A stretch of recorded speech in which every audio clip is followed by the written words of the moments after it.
नमस्कार।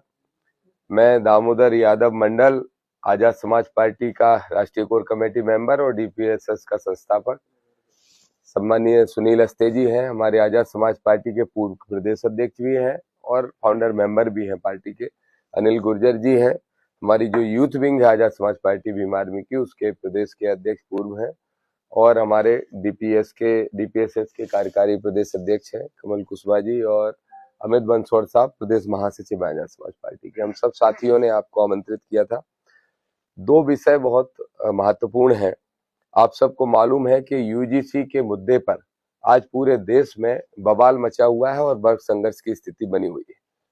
यूजीसी के मुद्दे पर अगर इस देश के अंदर किसी भी चुने हुए व्यक्ति ने आवाज उठाई तो आजाद समाज पार्टी के राष्ट्रीय अध्यक्ष, भीम आर्मी के चीफ, नगीना से सांसद आदरणीय भाई चंद्रशेखर आजाद जी ने खुलकर बात की और सड़क पर उतरने का आह्वान भी किया। मैं उनको धन्यवाद देता हूं क्योंकि ये बिल मैं मानता हूं कि ओबीसी के फेवर में है, जो ओबीसी के लिए एक सुरक्षा कवच बन के तैयार हुआ है। आदरणीय चंद्रशेखर आजाद जी 11 तारीख को जंतर मंतर पे आजाद समाज पार्टी ने आह्वान किया है, एक बड़ा आंदोलन दिल्ली में करने जा रहे हैं। लेकिन इसी मुद्दे पर 12 तारीख को हम सब साथी मध्य प्रदेश में भोपाल में बहुत बड़ा आंदोलन करने जा रहे हैं। हम मुख्यमंत्री निवास का घेराव करके बैठेंगे और प्रदर्शन करके ये दिखाएंगे कि यूजीसी बिल के अंदर जो परिवर्तन हुए हैं, आजाद समाज पार्टी, भीम आर्मी और हर संविधानवादी कार्यकर्ता, ओबीसी के सब कार्यकर्ता संगठनों के, डीपीएसएस सब उसके फेवर में है। इसलिए हम 12 तारीख को एक बड़ा आंदोलन यहाँ पे करने जा रहे हैं, जिसकी घोषणा भीम आर्मी के प्रदेश अध्यक्ष आदरणीय सुनील बैरसिया जी पहले भी कर चुके हैं, सोशल मीडिया पे जानकारी दे चुके हैं। दूसरा विषय, आप सबको जानकारी है कि आज ग्वालियर हाई कोर्ट के अंदर जो मामला चल रहा है स्टेच्यू का, उसको लेके हमारी पार्टी ने एक बड़ी यात्रा की शुरुआत की है, जिसके बारे में विस्तार से जानकारी आदरणीय अस्तेजी देंगे। और वो जो यात्रा है वो ग्वालियर पहुंचेगी और हर हाल में हम ग्वालियर में हाई कोर्ट में बाबा साहब की स्टेच्यू लगाने का काम करेंगे। इसके लिए हम सब साथी दृढ़ संकल्पित है। तो अब जो हमारा पहला विषय है वो यूजीसी के मुद्दे पे आंदोलन करने का, वो मैं आपको जानकारी दे चुका। दूसरा विषय और जो अन्य विषय होंगे उसके बारे में अस्तेजी और अनिल भाई आपको बताएंगे। ये स्टे लग चुका सुप्रीम कोर्ट का, तो कुछ जरूरत है आंदोलन? निश्चित रूप से है, क्योंकि 4 मुट्ठी भर लोग सड़कों पे उतरे और उन्होंने आंदोलन करके ये अपनी भावना कोर्ट तक पहुंचाने का काम किया। तो हम 90% लोग भी अपनी भावना कोर्ट तक पहुंचाना चाहते हैं, क्योंकि आगामी 19 मार्च को उसकी अगली सुनवाई है। अभी स्टे हुआ है, अभी कोई ऑर्डर नहीं हुआ है। तो निश्चित रूप से कोर्ट भी देखता है कि सड़कों पे क्या हो रहा है, जनता क्या चाहती है, इस देश का बहुसंख्यक समाज क्या चाहता है, उनकी भावनाओं का कोर्ट कद्र करता है। हम कोर्ट का सम्मान करते हैं, लेकिन संवैधानिक अधिकार है हमारा आंदोलन करना, और आंदोलन के माध्यम से हम ये मैसेज देना चाहते हैं न्यायालय को भी, सुप्रीम कोर्ट तक को, कि 90% लोग चाहते हैं कि जो परिवर्तन हुए हैं वो लागू रहे, हम उनके फेवर में। अनिल मिश्रा मान रहे हैं? मैं जानता नहीं जिसका आप बात कर रहे हो, एक कोई चुरकुट टाइप का आदमी है, कुछ भी कहता रहता है, तो उस पर मैं बयान नहीं दूंगा। अनिल गुर्जर जी उसका जवाब देंगे। मैंने कहा ऐसे चिरकुट लोगों के बारे में मैं बात नहीं करता, ये अनिल भाई बताएंगे। देखो ऐसा है, उनका कहना है कि ग्वालियर में आके दिखाएं। उनसे हम कहना चाहते हैं ग्वालियर गुर्जर यादव के साथ साथ संपूर्ण बहुजन समाज का जो है गढ़ है, तो वहां तो तुम्हारी औकात नहीं है। तुम कहीं भी यात्रा में झांक कर देख लो, झांकी और पिक्चर पूरी दिखाने का काम हम करेंगे, ठीक है ना। तो इस मुगाल से मत रहना मिश्रा जी, ये लोग वो लोग नहीं है, क्योंकि तुमने 90 में जो किया था, 90 में तुमने वर्गला लिया था लोगों को। ये 2026 है, 2026 का जो बहुजन समाज है वो आपको आईना दिखाने का काम 2027, 28 और 29 में करेगा। अभी आप रुक जाओ, अभी तो क्या है, आप बयानों पे लगे हुए हैं, लेकिन आपकी जो है ना असली जड़ें 27, 28, 29 में निकाल के फेंक देंगे। ये अनिल मिश्रा के पीछे कोई ब्रेकअप ऐसा लगता है? देखो आप सबको मालूम है कि उनके पीछे कौन कौन सी ताकतें हैं। उनके खुद के भाई हाई कोर्ट में जज है, एक सुप्रीम कोर्ट में जज है, तो निश्चित रूप से आप मान सकते हो जब ऐसे भाई को वही लोग सपोर्ट कर रहे हैं, और भाई को कौन लोग, उनके भाइयों को कौन सपोर्ट कर रहे हैं, आप सबको मालूम है कि जब यूजीसी कानून का बिल आया, हम तो अपने ओबीसी वर्ग के भाइयों से कहना चाहते हैं कि भाइयों देखो, जब भी आपके अधिकारों की बात आती है तो कौन लोग जो कहते थे आपको हिंदू हिंदू भाई भाई, आज क्या ओबीसी वर्ग हिंदू नहीं है? क्या ओबीसी के लोग हिंदू नहीं है? आपने जातियों के नाम पर लड़ाने का काम किया है, तो अब ओबीसी वर्ग को जागने की जरूरत है। जो कहते थे कि आज जब भी ओबीसी के हक अधिकारों की बात आएगी तो सामान्य के लोग कहते थे हम तुम्हारे साथ खड़े हैं। क्यों? क्योंकि एससी और एसटी के साथ ओबीसी ना मिलके पूरे देश में ऐसा माहौल खड़ा कर दे कि जो आने वाले समय में इनकी सरकारों को हिला दे। तो अब क्या है, ओबीसी जागने लगा है कि जैसे ही भाई यूजीसी में 2012 में एससी और एसटी तो पहले से शामिल था, ओबीसी जब शामिल हुआ तो उनको पेट में दर्द हुआ कि भाई ओबीसी को आप कैसे कर सकते हो, खासकर गुजर यादव जाट, मतलब जो मार्शल कौम है कुशवा बोले, इनको कैसे कर सकते हो आप? तो इनको खुद चार पांच जातियों को खुद टारगेट करके अगर आप लोग इस तरीके के बयान दे रहे हो और संपूर्ण ओबीसी समाज को अगर आप इस तरीके कर रहे हो, क्योंकि हम भी अपने ओबीसी लोगों से कहना चाहते हैं, जब मंडल कमीशन लागू हुआ था 1990 में, तब यही लोग थे जो सड़कों पर जो है ना उद्यम कर रहे थे, यही लोग आज 2026 में कर रहे हैं। जब भी ओबीसी की बात आएगी, ये लोग आपके हक अधिकारों पर डाका डालने का काम जो वर्षों से करते आ रहे हैं, ये फिर भी करने का काम कर रहे हैं। इसलिए जागो और इनको आने वाले समय में वोट की ताकत से इनको जो है ना बेदखल करने का काम करो। इनको औकात समझ में आ जाएगी। 2-2 हजार वोट वाले 7-7 बार विधायक बन गए, अब आने वाले समय में तुमको पार्षद भी नहीं बनने दें, ध्यान रखना। संकल्प यात्रा के बारे में और यूजीसी के बारे में भी सुनील अस्ते जी आपको एड्रेस करेंगे। खींच लीजिए, पास खींच लीजिए।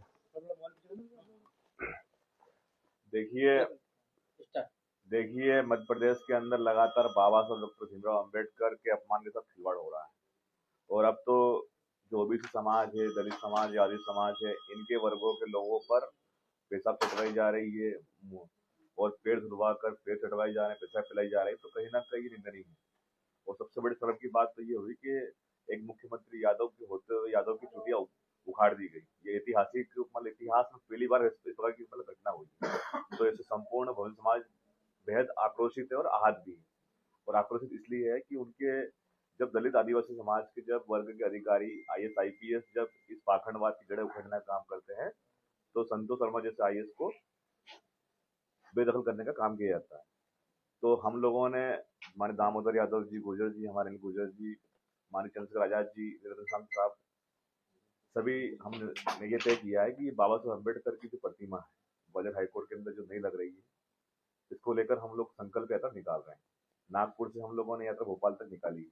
अब भोपाल के बाद हम लोग दूसरा चरण इसका निकाल रहे हैं भोपाल से। इसमें चंबल ग्वालियर के कुछ जिले रहेंगे, गुना है, अपना अशोकनगर हो गया, उसके बाद फिर सागर संभाग के जिले रहेंगे, इसमें सागर रहे, इस प्रकार से चीजें निकलेगी। तो ये यात्रा तब तक नहीं होगी पूर्ण, तब तक प्रतिमा नहीं लग जाती। इसमें डॉक्टर बी आर अम्बेडकर की जो मान सम्मान के साथ जो खिलवाड़ किया गया है, उससे भीम आर्मी आजाद समाज पार्टी इसको पहली पंक्ति पर रखती है कि जहां पर बाबा साहब का जन्म हुआ, अगर वहीं पर मनोवादी ताकतें उनको खत्म करने की बात करेंगी, तो ये बिल्कुल हमारी सोच से बाहर है। अब तक मुख्यमंत्री जी को समझना चाहिए था कि अब तक प्रतिमा क्यों नहीं लग रही। जब जयपुर के हाई कोर्ट में मनु की प्रतिमा लग सकती है, तो ग्वालियर हाई कोर्ट में बाबा साहब की प्रतिमा अभी क्यों नहीं लग रही है? ये सवाल है उनके लिए, समझना चाहिए उनको। इससे पूरा बहुजन समाज आक्रोशित है। दूसरा, ये भी यूजीसी का मामला चल रहा है। यूजीसी में हमारे भीम आर्मी चीफ चंद्रशेखर आजाद जी ने स्पष्ट कर दिया है कि हम जंतर मंतर पर 11 तारीख को हम लोग वहां पर बड़ा आंदोलन करेंगे। फिर उसके बाद फिर क्योंकि मध्य प्रदेश के हमारे बहुत सारे साथी हैं जो गरीब मजदूर वर्ग से, हमारे कमरे वर्ग के लोग हैं, तो इतनी दूर नहीं जा सकते, तो वहां से हम वो आंदोलन करके फिर हम 12 तारीख को यहाँ पर भोपाल में इकट्ठा होंगे। और यहाँ पर क्यों इकट्ठा क्यों ना हो, अभी कल आप देखें कि जब सवर्णों ने भारत बंद की कॉल बुलाई थी, तो खैर वैसे भारत बंद तो कहीं हुआ नहीं, मुझे तो नहीं दिखा, सारे पेट्रोल पंप पे सारी दुकानें खुली थी। लेकिन हमारे कुछ ओबीसी समाज के, जिसमें लोधी समाज है, हमारे कुशवा समाज है, शिवपुरी के करे राम में उनकी दुकानें खुली थी, तो वहां पर उन दुकानों को तोड़ने का काम किया गया। यहाँ तक कि इमरजेंसी में मेडिकल की दुकान तो खुली रहती है। हमने भी कई बार भारत बंद किया, 2 अप्रैल में भारत बंद किया है हम लोगों ने, 13 फरवरी को हमने भारत बंद किया उसके खिलाफ। लेकिन हमने, हमारे लोगों ने इस प्रकार की हरकतें नहीं। आखिर क्या कारण है कि प्रशासन ने उनके ऊपर कोई कार्रवाई नहीं की? हमारे ओबीसी समाज के लोगों को मारपीट की गई है, उसमें कुशवा समाज के एक हमारे भाई घायल है। हमारी पूरी टीम उसमें लगी हुई है और हमने आश्वासन किया है कि बिल्कुल हम इनके मान सम्मान का कभी खिलवाड़ होने देंगे। तो हम लोगों ने तय किया है कि 12 फरवरी को हम लोग यहाँ पर भोपाल में यूजीसी बिल के समर्थन में और जो परिवर्तित जो बिल जो नियम लाने वाली सरकार है उसके विरोध में हम लोग ये सीएम हाउस पर हम लोग घेराव करेंगे। और ये घेराव आज समय की मांग है कि जहां पर एक यादव मुख्यमंत्री होते हुए भाजपा जो सरकार है उनको समझना चाहिए कि एक यादव के मुख्यमंत्री होते हुए इस प्रकार चीजें हो रही है तो गलत है। फिर हम जाति को टारगेट नहीं कर रहे, एक संवैधानिक कुर्सी होती है, लेकिन आखिर ऐसा क्या कारण है कि जब ओबीसी समाज के भाइयों के हक अधिकार की बात आई तो वहीं पर जो अपने आप को हिंदू हिंदू कहने वाले भाई हैं वो उनके विरोध में हो गए। मीडिया के माध्यम से मेरा सवाल ये भी है आपसे कि आप बताइए कि क्या ओबीसी हिंदू धर्म का हिस्सा नहीं है? जब उनके अधिकारों की बात आती है तो आप उनका विरोध करने सड़कों पर उतर जाते हैं। तो हम लोगों ने तय किया है कि हम इस यात्रा को निकालेंगे, बाबा साहब अम्बेडकर की यात्रा को निकालेंगे प्रतिमा को लेकर, और 12 फरवरी को हम लोग यूजीसी के समर्थन में घेराव करेंगे। ये हमारी यात्रा 14 फरवरी से शुरू होगी। हमारे दामोदर जी यादव जी, हमारे गुर्जर जी और हमारे पार्टी के प्रदेश अध्यक्ष विद्रोही जी, हमारे विनोद यादव जी प्रदेश प्रभारी, और भीम आर्मी के प्रदेश अध्यक्ष बिरेसिया जी, और जो हमारे एडवोकेट हैं जो राय सिंह बौद्ध, जिनके ऊपर अभी हमले की साजिश चल रही है वहाँ पर उनके ऊपर मनुवादी लोग उनकी हत्या करने की वो प्लानिंग कर रहे हैं, तो वो भी हमारे साथ में रहेंगे और हम पूरे प्रदेश के अंदर ये यात्रा निकालने का काम करेंगे। नागपुर से दामोदर जी से है कि आज के समय में ओबीसी के लिए एससी के लिए कई ऐसी जो पार्टियां हैं वो काम कर रही हैं, उनके हक के लिए लड़ रही हैं, लेकिन हम जो प्रेस वाले हैं उन्हें ये समझ में नहीं आ पा रहा है कि ऑफिशियली ऐसी कौन सी पार्टी है जो सच में ओबीसी एससी एसटी वर्ग के लिए काम कर रही है। देखिए, आप सब जानते हो, आप देख रहे हो कि जब आज यूजीसी का मुद्दा आया तो क्या ओबीसी और एससी एसटी का कोई सांसद बोला, बीजेपी का, कांग्रेस का या किसी अन्य दल का?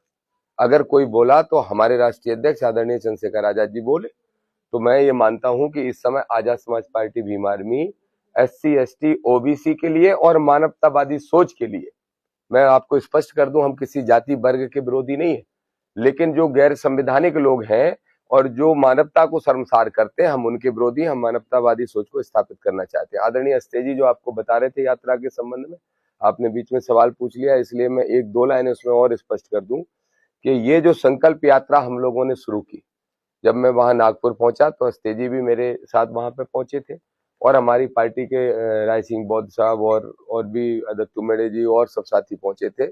वहां से हमने इस यात्रा की शुरुआत की है, लेकिन ये यात्रा समाप्त होगी 15 तारीख को ग्वालियर में, और दतिया से लेके ग्वालियर तक हम पैदल जाएंगे हजारों की संख्या में लेके। आपको याद होगा कि एक 28 साल का नौजवान लड़का जिसका नाम धीरेन्द्र गर्ग है, वो निकला था इस देश का संविधान को तोड़ने के लिए, और हम निकले हैं इस संविधान की रक्षा करने के लिए। तो बाबा साहब की स्टेच्यू 14 मार्च के पहले मोहन यादव की सरकार या तो लगा दे, नहीं तो दतिया से हम 11 तारीख से शुरू करेंगे पदयात्रा और जाएंगे पैदल चल के हजारों लोग, और खुद बाबा साहब की स्टेच्यू ग्वालियर हाईकोर्ट में लगाने का काम करेंगे। यूजीसी के विषय पे हमारे दोनों नेता साथी बोल ही चुके हैं, तो यही हमारे विषय। धीरेन्द्र शास्त्री का बयान आया था यूजीसी लागू करना चाहिए रहेगा, तो क्या कहना चाहते हैं? क्या कहा धीरेन्द्र शास्त्री ने? शास्त्री ने कहा था यूजीसी को लेकर के सही कानून नहीं है, इस पर विचार करना। हाँ, तो सही तो कहा धीरेन्द्र शास्त्री ने, इससे ओबीसी के लोगों की आंखें खुल जाना चाहिए। जैसा अनिल भाई ने कहा कि हिंदू हिंदू भाई भाई का नारा देने वाले आदमी हिंदुत्व किसके लिए इस्तेमाल करते हैं? सिर्फ अपनी जाति की श्रेष्ठता को बताने के लिए, या खुद की जो दुकान खोल के रखी है उसको चलाने के लिए? यही इनकी हैसियत है, यही इनकी अपनी असलियत है। आप ही बताइए, एक कवि है कुमार विश्वास नाम का, क्या कह रहा है? अभागा सवर्ण। कल किसी एक साथी ने उसका वीडियो डाला, फोटो डाला, चार्टेड प्लेन में बढ़िया चाय नाश्ता चल रहा है, उसकी सेवा में लोग लगे हैं। तो हम सब ने भी कहा ऐसे अभागे सवर्ण हमें भी बना दो, फिर ये अभागे सवर्ण है। देखिए, मेरी लड़ाई, हमारी पार्टी की लड़ाई, हमारे किसी भी साथी की लड़ाई किसी भी जाति और वर्ग से नहीं है, स्पष्ट कर रहा हूं। और कांग्रेस का रवैया देख लीजिए, दिग्विजय सिंह का बेटा जयवर्धन सिंह क्या कहता है? जयवर्धन कहता है कि हाँ, ये कानून बहुत गलत आ गया, गलती से किसी ने वीडियो रिकॉर्ड कर लिया, जारी कर दिया, अब मुंह पे ताला लग गया। मैं फिर कह रहा हूं चुनौती से, भारतीय जनता पार्टी मनुवादियों की पार्टी है, कांग्रेस सामंतवादियों की पार्टी है, आजाद समाज पार्टी अंबेडकरवादी और संविधानवादियों की पार्टी है। दिग्विजय सिंह के बेटे ने जो कहा उससे उनका असली चेहरा सामने आ गया कि वो भी ओबीसी के विरोधी है। जो अस्तेजी ने बताया, हम जो संकल्प यात्रा लेके जा रहे हैं उसके राधोगढ़ में बड़ी सभा करके यादव, गुर्जर, दांगी, रावत, पाल, कुर्मी, कुशवाहा, धाकर सबको बताएंगे कि इनका असली चेहरा क्या है और अगली बार इनकी भी जमानत जब्त कराने का काम करेंगे। उससे है ना हमारी जो बहुजन लोग हैं उनका बड़ी भावना आहत हुई है और आज पचोर में हमारी पार्टी के लोग जयवर्धन का पुतला जला रहे हैं, पुतला जलाने वाले हैं, क्योंकि बहुत वहीं से वो सांसद के चुनाव लड़ते हैं राजा साहब। हाँ। तो इससे राजगढ़ के वासियों की बहुत भावना आहत हुई है। वो उनको अपना हितैषी मान रहे थे, लेकिन वो तो उनकी विरोधी दिग्विजय सिंह राजा साहब ने राजा साहब के नहीं, राजा साहब ने दिग्विजय सिंह कोई राजा नहीं है। हाँ, कोई राजा नहीं है, हितैषी मान रहे थे, लेकिन वो वहाँ के लोग मानते हैं ना उनको राजा साहब। तो वहाँ के लोगों को आंखें खुल गई वहाँ के लोग। सबसे बड़ी बात तो ये है, जो लोग जो है मोदी जी को 6वां 8वां अवतार बताते थे, वही लोग आज मोदी जी को जूते मारने का काम कर रहे हैं, उनके पुतले दहन करने का काम कर रहे हैं। वही लोग जो है मोदी जी को तेली तमोली बताने का काम कर रहे हैं। तो ये लोग पहले स्टैंड तो क्लियर करो कि मोदी जी भगवान हैं, कि ओबीसी के हैं, कि इस देश के प्रधानमंत्री हैं। अगर वो जब भी तुम्हारे हक में अगर कोई कानून आ जाए तो वो 6वें 8वें अवतार हो जाते हैं, और जब भी दलित पिछड़े आदिवासियों के लिए अगर कोई कानून आ जाए तो वही जो है जूते मारने का काम करते हैं, तेली तमोली बोलते हैं। तो ये पहले इन लोगों को स्टैंड क्लियर करना चाहिए। वहीं आपने प्रदेश के मुख्यमंत्री का देखा था, पहले उनको कहा बड़ा सनातनी है, बड़ा हिंदू है, बाबा महाकाल को मानने वाला है, और जैसे ही जो है मुख्यमंत्री जी ने 2025 में एक बयान दे दिया, मैं पिछड़े वर्ग को 27% आरक्षण लागू करूंगा, तो वही कहने लगे सवर्ण विरोधी है, भाजपा के लिए कीटनाशक है, कैंसर है। तो ये लोगों को ये स्टैंड क्लियर करना चाहिए कि पहले ये लोग हैं कौन। शिवराज सिंह के साथ भी हुआ था, जब शिवराज सिंह जी ने कहा कि कोई माई का लाल आरक्षण नहीं छू सकता, तो इसी राजधानी में सड़क पर उतर के कोई एक छोटा मोटा चिरकुट संगठन है, उसने माँ बहन की गालियां देने का काम किया था। तो इनका असली चेहरा ओबीसी के सामने आ गया। ओबीसी के लोगों को, मध्य प्रदेश के लोगों को हम जगाएंगे, आडंबर पाखंड से दूर करेंगे। धीरेन्द्र शास्त्री और कौन सा मिश्रा है, प्रदीप मिश्रा, इनकी पंडालों से बाहर निकाल के संविधानवादी बनाने का काम करेंगे और 2028 में अपनी सरकार बना के इस मध्य प्रदेश में संविधानवादी सोच की एक व्यवस्था तैयार करने का काम करेंगे। देखिए एक मिनट, जैसे कि अभी मोदी जी का हमने एक वीडियो देखा कि उसमें मोदी जी जो डेरा सचखंड भल्ला के जो प्रमुख है पंजाब में, उनके चरण छू रहे हैं। तो ये मध्य प्रदेश के जो जातंकवादी लोग, उनको सोचना चाहिए कि आप एक तरफ गुरु रविदास महाराज जी की जो जुलूस निकलती, यात्रा निकलती है, उसका विरोध करते हो, घोड़ी को रोकने का काम करते हो, वही देश का एक प्राइम मिनिस्टर, सबसे बड़ा प्रमुख व्यक्ति, उनके पैर छू रहा है। तो ये जातंकवादी लोगों को समझना चाहिए कि अब स्थिति बदल रही है, इस देश का बहुजन समाज जागरूक हो चुका है और रविदास महाराज के अपमान में एक भी जो घटना है वो कभी नहीं करेगा, बर्दाश्त नहीं किसी भी महापुरुष के। उमंग से बात बोलते हैं कि हनुमान जी आदिवासी। देखिए, मैं तो ये कहता हूँ, थोड़ा खतरनाक सवाल है, मेरा जवाब खतरनाक हो जाएगा। ऐसा है कि उमंग सिंगार ये कहते हैं कि आदिवासी हिंदू नहीं है, वो ये भी कहते हैं, लेकिन अगले दिन फिर उमंग सिंगार कहते हैं कि मैंने खुद गणेश जी लाखों बांटे, मैं किसी धर्म का विरोधी नहीं हूं। तो फिर अगर हिंदू नहीं है तो वो गणेश को क्यों बांटते हैं, गणेश की फोटो क्यों सब जगह बांटते हैं? आदिवासी है कि नहीं है, मैं तो ये कहता हूं कि आदिवासी मूल निवासी है। अब अगर हनुमान जी इस देश में थे, काल्पनिक नहीं थे, तो हो सकता है पुराने रहे होंगे तो आदिवासी रहे होंगे, इसमें कोई बात नहीं, मैं सहमत हूँ। वाली जो आपने बात कही, जो उसपे अभी तक कोई हुआ नहीं है। देखिए, हमने जूता फेंकने की शुरुआत की थी अनिल मिश्रा पे, बाबा साहब अम्बेडकर के खिलाफ उसने जो अभद्र टिप्पणी की थी, उससे मैं बहुत आहत हुआ, और इतना आहत हुआ कि मतलब हमने सब साथियों से बात की तो हमने 1 लाख जूता फेंकने की बात कही थी, लेकिन सरकार और प्रशासन झुक गया उस समय पे। लेकिन सरकार प्रशासन ने जो वादा किया था प्रशासन ने कि मूर्ति लगाएंगे, लेकिन अभी तक वो नहीं है, तो हम फिर से शुरुआत कर सकते हैं उस आंदोलन की। फिर भी लेकिन अभी भी अनिल मिश्रा जो कह रहे हैं कि नहीं लगाने देंगे। देखिए, अनिल मिश्रा मूर्ति का विरोध कर रहा है, लेकिन अब बाबा साहब अम्बेडकर के खिलाफ बहुजनों के जूतों से वो डर गया। उसे मतलब पता है, मैंने एक सभा में भाई साहब के साथ कहा था कि इन मनुवादियों को आप गोली मार दो, दर्द नहीं होगा, आप तलवार मार दो, दर्द नहीं होगा, लेकिन बहुजनों का एक जूता उनके लिए तलवार गोली से भारी। तो जूते फेंकेंगे आप? ऐसा बिल्कुल पक्का फेंकेंगे जूते आप उसके ऊपर। ठीक, थैंक यू। सर, वित्त मंत्री जी ने बजट पेश किया, आप किस तरीके से देखते हैं, उसमें मध्य प्रदेश को क्या मिला? देखिए, इस देश में जो सरकार है वो जो भी बजट पेश करेगी उसमें किसी को कुछ नहीं मिलेगा, उसमें झूठे आश्वासन मिलेंगे, झूठे वादे मिलेंगे, और बजट हमेशा झूठे वादों का पोटला होता है। मैं कल ही न्यूज देख रहा था, जो स्वतंत्र मीडिया है उस